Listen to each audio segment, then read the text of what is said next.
안녕하세요. 주민이 주인이고 주인공인 외도마을 방송 라이브 소울. 책 속 이야기와 수다, 그리고 한 잔의 차가 있는 책이 수다 시간. 저희는 진행을 맡은 동네 BJ 강유미, 김은주입니다. 책이 수다 프로그램은 매월 우리 방송에서 선정한 도서를 읽고 우리의 일상과 연결시켜보는 프로그램입니다. 1부에서는 이달의 책을 낭독하고 작가와 책의 내용에 대해서 이야기를 나눠볼 거고요. 2부에서는 책을 읽고 난 후에 서로의 생각과 느낌을 나누고 내 마음의 한 문장을 소개합니다. 네, 그리고 매번 방송 마무리에 다음 달 추천 도서를 발표하겠습니다. 이 책을 읽으신 분 중 우리와 같이 이야기를 하고 싶은 분은 언제든지 게스트로 모시도록 하겠습니다. 네이버 밴드 외도마을 방송에 가입하셔서 의견을 올려주시면 됩니다. 누구나 출연이 가능합니다. 안녕하세요. 네, 유미쌤. 네, 안녕하세요. 벌써 추석도 지나고 9월이 벌써 시작이 됐네요.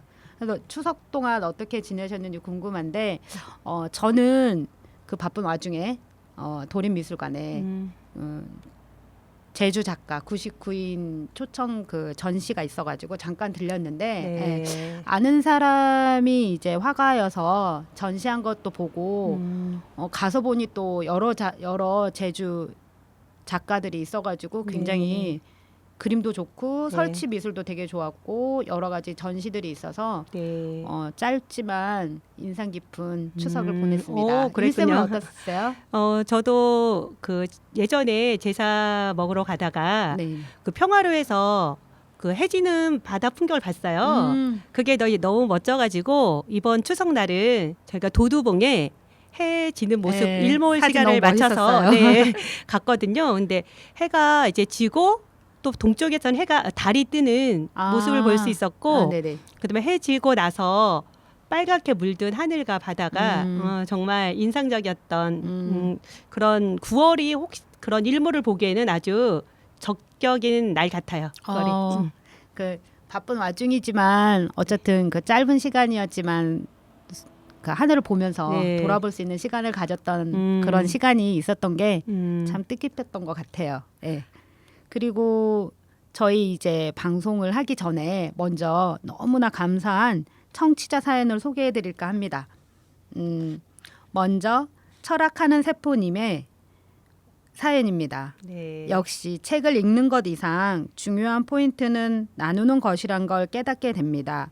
물건과 물질의 소중함을 과하게 생각하고 사람의 소중함을 놓치고 살아가는 시간을 돌아보며 아모스와 보리스도 되어 보시겠다고 애정 가득한 후기 남겨주셨습니다. 정말 감사합니다. 네, 그렇군요.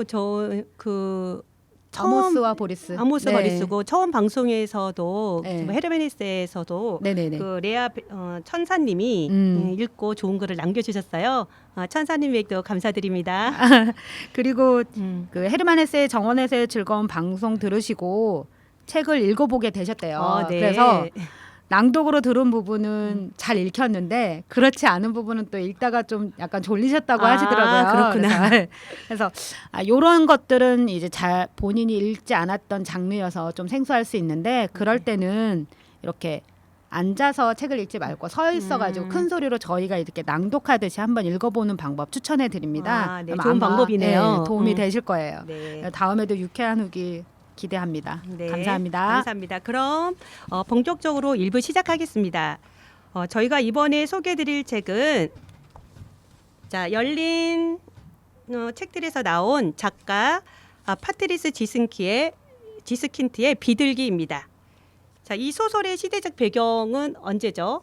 1984년 8월 어느 날. 네. 8월 어느 날 더운 여름이겠죠. 네. 이게 원래 그 배경 그 해가 네. 중요한데, 네. 네네.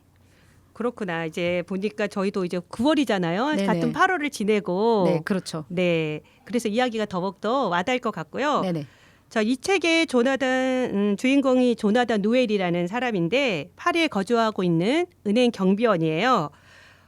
그리고 이 분이 출근하는 문 앞에서 보게 된 비둘기 사건으로 시작하는 그 하루 동안의 이 시기의 변화와 과거와의 연결을 알게 되는 그런 이야기로 구성돼 있는데 저희가 너무 소설은 처음이잖아요. 그렇죠. 낭독 부분 정하기가 어려웠는데 네. 그래도 이제 다 읽어보니 네. 이 부분 정도는 스포하지 않는 범위 내에서 그렇죠. 낭독할 부분도 괜찮을 것 같아서 선정하게 되었습니다. 아, 네. 네네. 그러면 저희 파트리티 지스킨트의 작품 저는 그 존머시 이야기를 읽어본 적이 있는데 혹시 그쵸. 네네. 작가에 대해서 한 번 더 자세하게 소개 좀 네네. 부탁드릴게요. 네, 지스킨트는 1949년 민헨에서 태어나서 역사학을 공부했고 최초 작품은 한 예술가의 고뇌를 그린 모노드라마 콘트라베이스가 극찬을 받으며 알려지기 시작했고 이것도 이제 책으로 읽기에 굉장히 짧지만 장편을 쓰는 스타일은 아니거든요. 네. 작가가 그래서 약간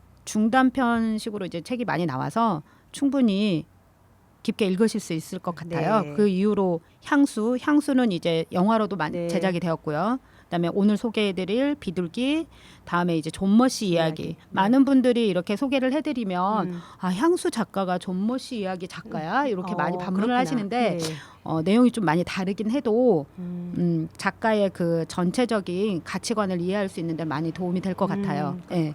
그리고 상을 받는 것도 이제 마다하고 좀처럼 모습을 드러내지 않는 기이한 작가이긴 네. 하지만 이번에 선택한 비둘기를 다시 읽으면서 작가 네. 필력에 다시 존경을 보내게 되었습니다. 네, 그렇군요.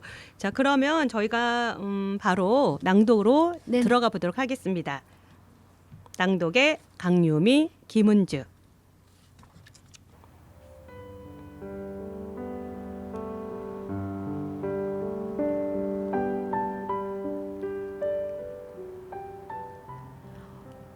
어느 날 갑자기 인생을 송두리째 뒤흔들어 놓았던 비둘기 사건이 터졌을 때 조나단 노엘은 이미 나이 50을 넘겼고 아무런 일도 일어나지 않았던 지난 20여 년의 세월을 뒤돌아보며 이제는 죽음이 아니고도 결코 일어날 수가 없으리라는 것을 믿어 의심치 않았었다. 그런 그의 믿음에는 충분한 일리가 있었다. 그는 도대체 사건이라는 것이 일어나는 것을 못마땅하게 여겼고 내적인 균형을 깨뜨리거나 외적인 일상의 질서를 마구 뒤섞어 놓는 일이 일어나는 것을 혐오하기까지 했다. 1942년 7월쯤이었다고 생각되는 어느 여름날 오후 낚시를 갔다가 집으로 돌아왔을 때였다. 찌는 듯한 무더위가 계속되다가 천둥 번개가 치더니 소나기가 한바탕 내린 날이었다. 그는 후끈한 열기와 빗물에 젖어있던 아스팔트 위를 신발을 벗고 신나게 물웅덩이 속을 첨벙거리며 맨발로 걸었다. 낚시를 갔다가 그렇게 집으로 돌아와 당연히 어머니가 부엌에서 음식을 만들고 있으리라는 기대를 안고 부엌으로 곧장 갔으나 어머니는 온데간데 없고 의자의 등받이에 덩그러니 걸려있는 앞치마만 눈에 띌 뿐이었다. 아버지는 어머니가 먼 곳으로 여행을 떠났노라고 했다.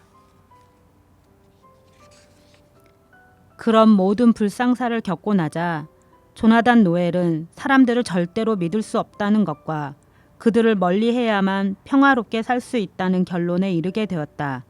그리고 마을 사람들의 비웃음을 받게 되면서 비웃음 그 자체가 괴로운 것이 아니라 단지 많은 사람들의 따가운 시선을 받는다는 것이 성가셨기 때문에 난생 처음 독자적으로 한 가지 결심을 하게 되었다.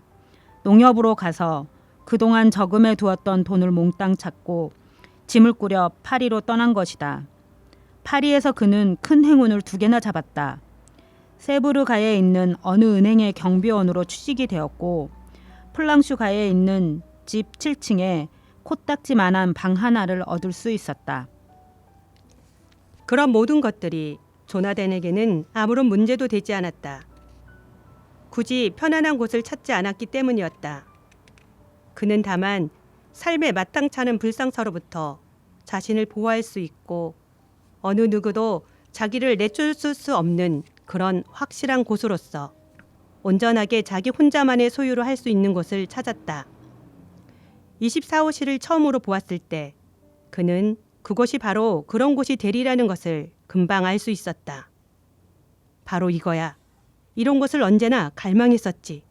이곳에서 살자.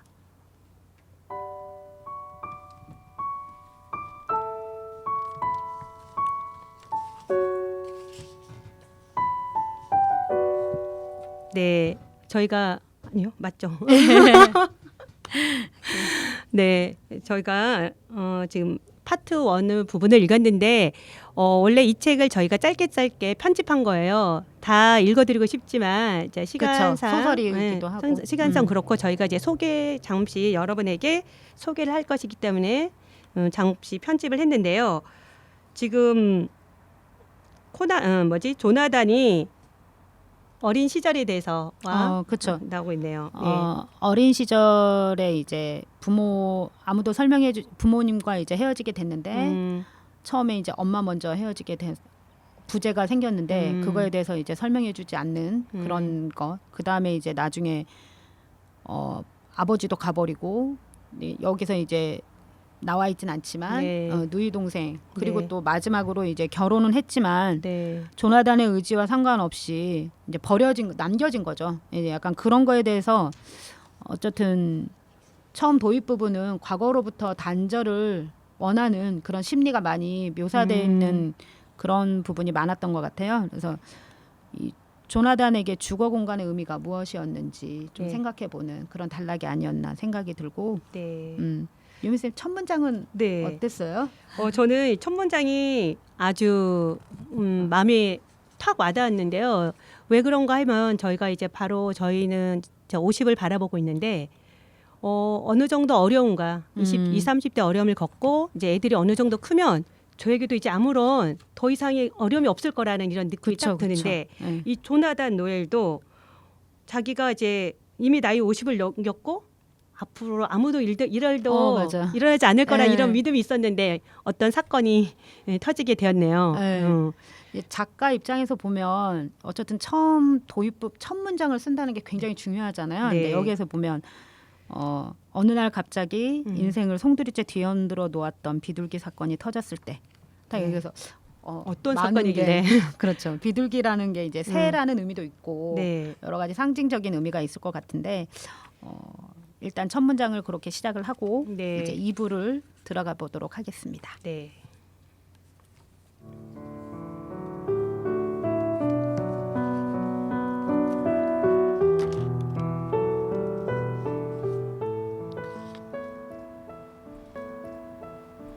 그렇게 물건을 많이 들여놓다 보니 방은 마치 너무 많은 진주알을 품은 조개처럼 안쪽으로 빼곡해져 갔다. 그리고 그렇게 다각도의 절묘한 공간 활용은 그 방을 단순히 코딱지만한 방이라기보다는 배의 선실이나 고급 기차의 침대 칸처럼 보이게 만들었다.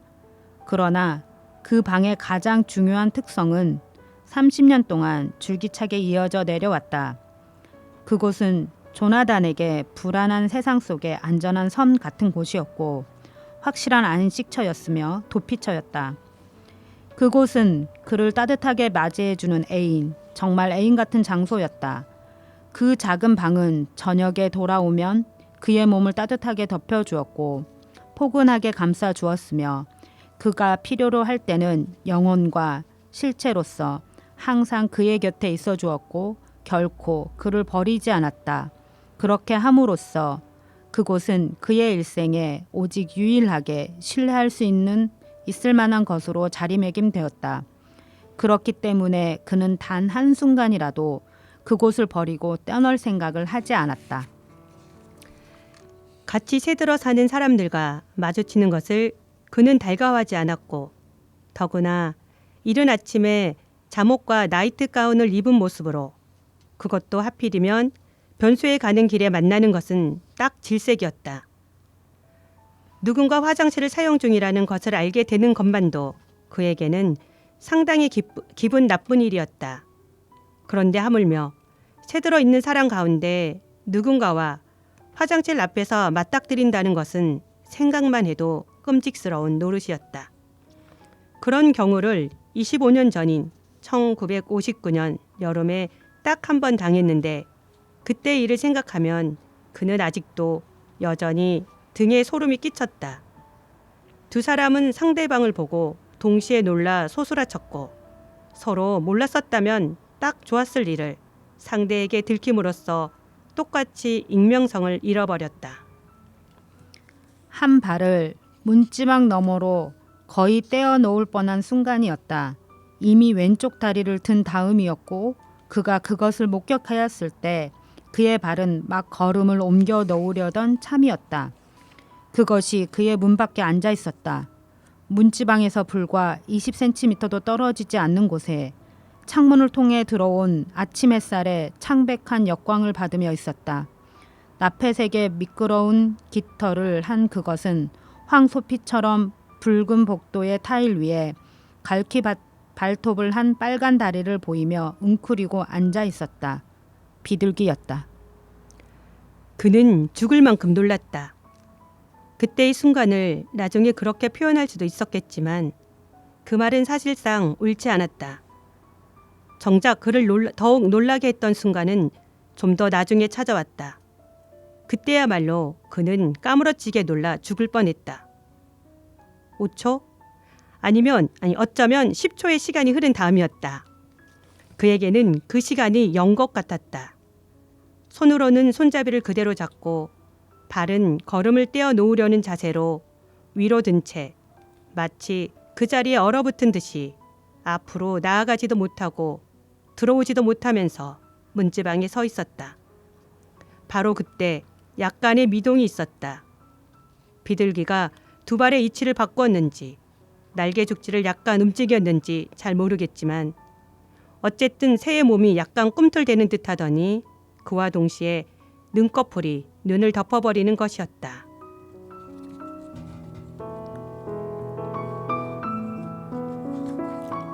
네, 비둘기 사건이라는 것이 조나단이 집 앞에 비둘기를 맞닥뜨린 사건이었네요. 네.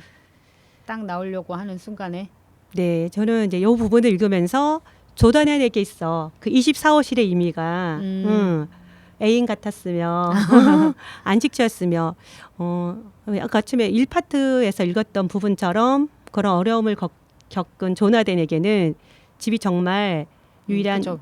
자기를 버리지 않는, 네. 버릴 수 없는 그런 휴식처였지 않나라는 생각을 해보게 됩니다. 그런데 이렇게 비둘기가 그렇게 놀라울 만큼 여기서 비둘기는 갑작스런 예기치 못한 그런 사고일 수도 있고, 그러니까 여기서 딱 말했을 때 우리가 이렇게 길을 가다가 사고를 당할 수도 있고 예기치 않았던 거. 어쨌든 전혀 아무런 변화가 없음을 즐기고 있었잖아요. 조나단은. 네. 그런데 이제 다른 사람이 보기에는 그 강도가 어떨지 모르지만 조나단한테는 굉장히 큰 그런 상징이 있지 않았나 생각이 들고. 네, 여기 이 책에 나오지 않은 어떤 부분에 혹시 조나단이 어릴 적 그 비둘기의 이미지에 어떤 두려움이 있었지 않았나라는 생각을 또 해보게 되네요. 그럴 수도 있죠. 네. 그래서 네. 어쨌든 여기에서는 그 공간이라는 게 익명성을 보호받고 싶어하는 그런 표현인 것 같아요. 그래서 우리는 이제 집에 가족들 같이 있을 때에는 솔직히 다 열린 공간이어서 네. 그걸 보호받지는 못하잖아요. 네, 자기 스스로 찾아야 되는데 여기 같은 경우 조나단 같은 경우는 혼자 있기 때문에 방에만 들어가면 자기 마음대로 이제 조절할 수 있는 그런 선실 같은 그런 곳이 있다라는 게 많이 위안이 되고 네. 그 껄끄러운 그런 삶들이 좀 치유가 되지 않았나 이렇게 생각이 들거든요. 네, 그 일부 1파트에서 읽었던 부분처럼 사람들에게 너무 많은 상처를 입은 조나단에게는 익명성이 중요하지 않았나라는 생각을 하게 그렇죠. 됩니다. 네. 네, 거기에서 또 그 공간이라는 게 그냥 하나의 그 자기가 잠자는 공간만이 아니고 모든 걸 다 이제 준비할 수 있고 다 이렇게 생각할 수 있는 창조하는 그런 곳이었다라는 생각도 많이 들고. 저도 이런 공간이 하나 정도 있다면 이렇게 꼭 방이 아니더라도 네. 마음속으로 가상의 공간이어도 하나가 있다면 괜찮지 않을까 이런 생각을 좀 하게 됩니다. 네. 세 번째 파트로 들어가 보도록 하겠습니다. 네.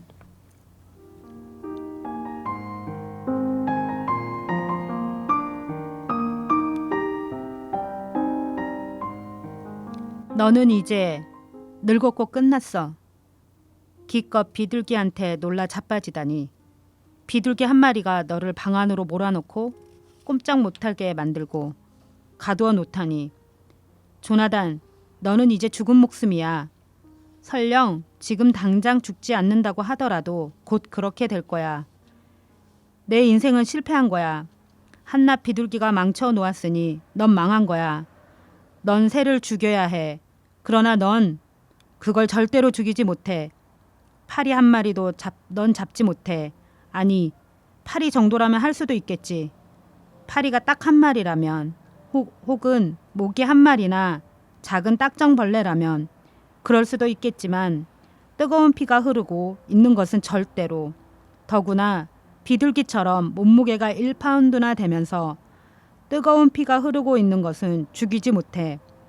그것보다는 차라리 총으로 사람을 쏘는 편이 쉽겠지. 아니, 넌 그것을 절대로 죽일 수 없어. 그렇다고 살 수도. 그것과 더불어 살 수도 없어. 결코 안 돼. 비둘기가 안에서 살고 있는 집에 인간이 같이 살 수는 없는 노릇이지. 비둘기는 혼란과 무질서의 대명사가 될 거야. 예측을 불허한 채 울면서 아무데로나 마구 돌아다니고 발톱으로 핥히는가 하면 눈을 콕콕 찌르기도 할 비둘기. 쉴 새 없이 집을 더럽히고 무시무시한 박테리아균을 털어놓거나 내막염을 유발하는 바이러스를 몰고 다닐 비둘기. 더구나 그것은 혼자 살지도 않겠지. 다른 비둘기를 꼬드겨서 데리고 들어오면 자연스럽게 짝짓기가 이루어질 테고, 그렇게 되면 엄청나게 빠른 속도로 새끼가 번식하겠지. 한 무리 비둘기 떼가 너를 포위하게 될 거야. 넌 방에서 한 발자국도 나가지 못할 거야. 굶주려 죽게 될 거야. 내 자신이 배설물 냄새에 질식할 수도 있겠지. 마침내는 창밖으로 몸을 던질 테고 내 몸은 보도 위에 만신창이가 되어 쭉 뻗게 될 거야. 아니, 넌 너무 겁이 많아. 방문을 걸어 잠근 채 도와달라고 소리칠지도 모르지. 넌 사다리를 갖고 와서 비둘기로부터 너를 구해달라고 소방관을 찾을 거야. 겨우 비둘기 한 마리 때문에 말이야. 집에 사는 모든 사람들이 비웃음거리가 될 테고 근방에 사는 사람들의 경멸의 대상이 되겠지. 모자를 벗고 귀를 문에 바짝 갖다 댔다. 아무 소리도 나지 않았다. 모자를 다시 머리 위에 얹고 이마까지 푹 눌러쓴 다음 가방을 문가로 들어다 놓았다. 오른손을 자유롭게 움직일 수 있게 하기 위하여 우산을 손목에 걸고 오른손으로 손잡이를 잡고 왼손으로는 안전 자물쇠의 꼭지를 잡았다. 빗장을 여니 문이 조금 열렸다. 밖을 살짝 훔쳐보았다. 비둘기는 더 이상 문 앞에 있지 않았다. 그것이 앉아 있었던 타일 위에는 5프랑짜리 동전 크기만한 초록색 에메랄드빛 동과 문 사이로 부는 바람에 살짝 나부끼는 작은 흰색 깃털이 보였다. 조나단은 속이 몹시도 메스꺼렸다. 당장 문을 도로 닫아버리고 싶은 충동을 억누르기 힘들었다.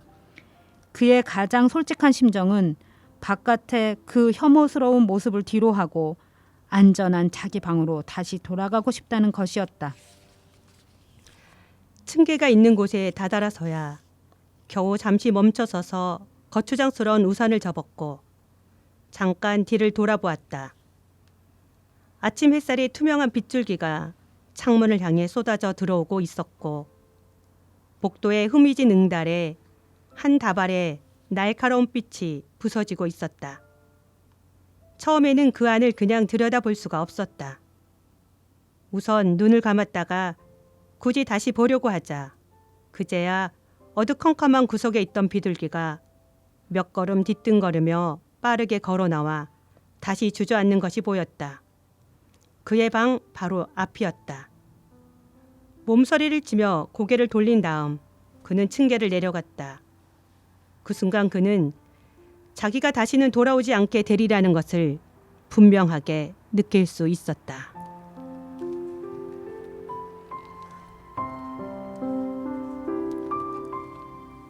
네, 저희가 준비한 부분 3파트까지 저희가 읽어봤는데요. 네,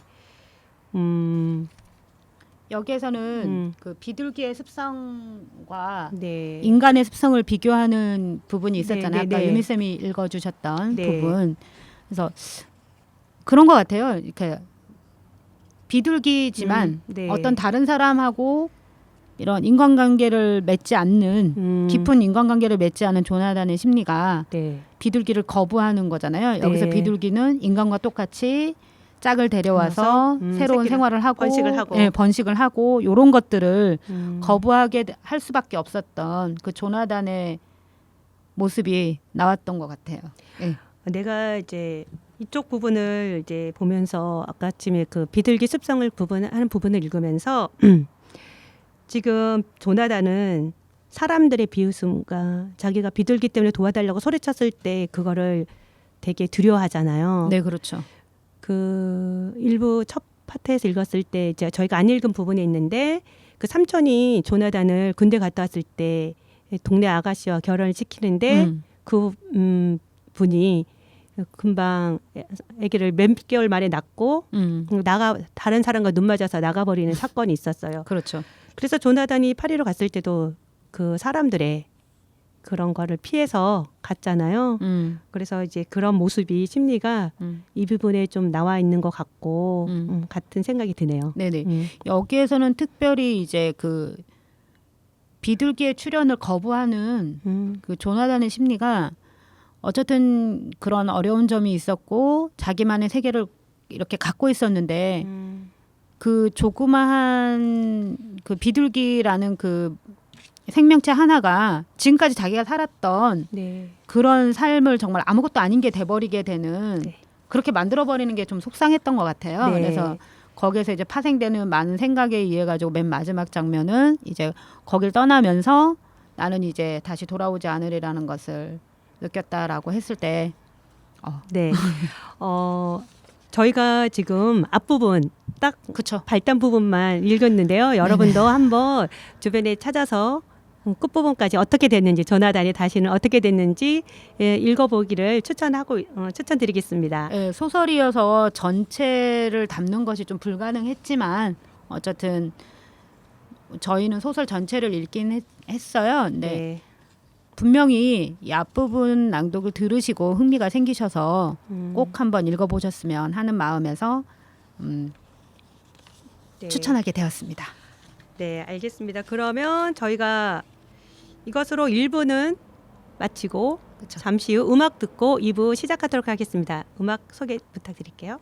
네, 이번 음악은 윤도현 밴드의 나는 나비 듣고 오겠습니다.